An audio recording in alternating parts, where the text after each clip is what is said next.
When I was a child, the lake was about 10,000 kilometers squares.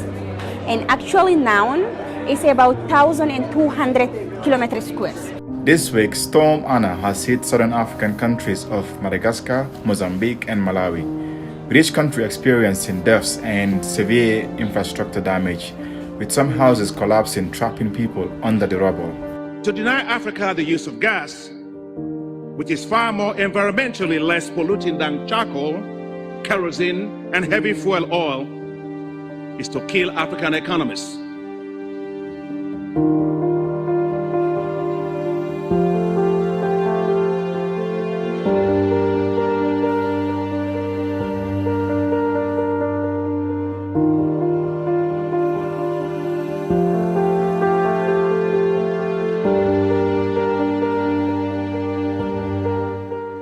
We are at the point of losing Lake Chad, and it's going to be a total disaster if such could eventually happen in such a landscape whereby millions of people depend on it for survival.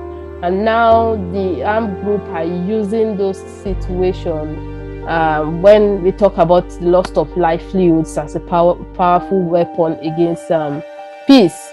Because we are seeing it that in Nigeria, we are agrarian society. That means we depend on agriculture for most of our employment, livelihoods, and the rest. So once our natural resources are being hit or shrinking or depleted, definitely it's going to affect many things in our society. Some parts of Lagos are almost underwater, if not underwater, because of flooding and sea level rise, like in terms of the fact that coastal communities are slowly being wiped away. Because recently I went back to Makurdi, I saw one of the internally displaced people camp at where I've never seen before, because I graduated from that school, and when I returned back I saw that there is an internally displaced people camp, and I was wondering what would have made this to happen, because this was formerly not there. So when I went there, I seek permission and I asked them what happened, and they could narrate their storyline of them running away due to insurgency between the clashes of the farmers and the herdsmen. As it affects them, it's also going to affect our food security. Oil activities, the oil production activities in Nigeria is also disturbing. So I also stay in Port Harcourt. That's the second. That's where my home is. That's where my family stays. And we're having this terrible issue of soot. It's an air pollution issue. So basically, as a result of gas flaring, like the effect, one of the activities of oil production, as oil companies, fossil fuel companies, like it started as a little issue, but now it is terrible. Like if you wear a white shirt, you just have to be certain that you get a smudge of black stuff on it, or if you clean your table, the dust is thick black. And I can know the contrast because I'm staying in two different cities, right?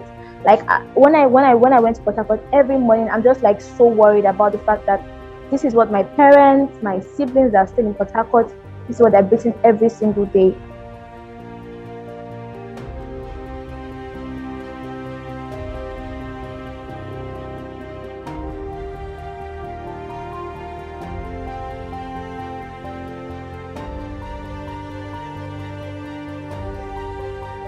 Global warming. This global warming is definitely going to affect us more than anybody else. Not just on the temperature rise aspect, but keep in mind our population is the fastest growing population. 1 in 4 people in the next 30 to 40 years will be African. How are you going to feed those people? But the bottom line is there's a lot of things that can be done on the continent to minimize this impact dramatically. And so the first, again, I go back to education. We're not educating people. We need to stop subsidizing fossil fuel. Most African countries subsidize fossil fuel. Fertilizer that are mixed with, petroleum and all those things, and use organic ones. There's a lot of things you can do. But again, all those are legal aspects that has a lot of forces behind the big oil industry and all those things that are lobbying and corrupting sometimes our government.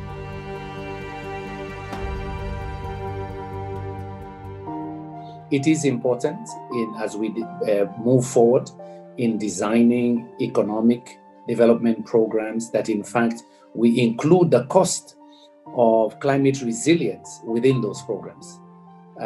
We also include the cost of doing smart agriculture, meaning agriculture that will be able to withstand the vagaries of climate change, so that our agricultural practices will build in smart agriculture and climate resilient agricultural systems.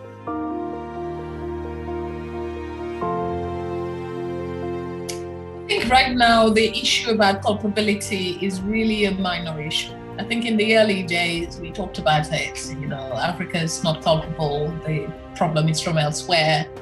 We bear the externalities, we bear the burden, and all of these are relevant issues. But I think now, if your house is on fire and you're waiting for your neighbor to come and put it out for you, then you might end up losing your life and the life of your family. The rest of the world could, in the interest of enlightened self-interest, could come in and help.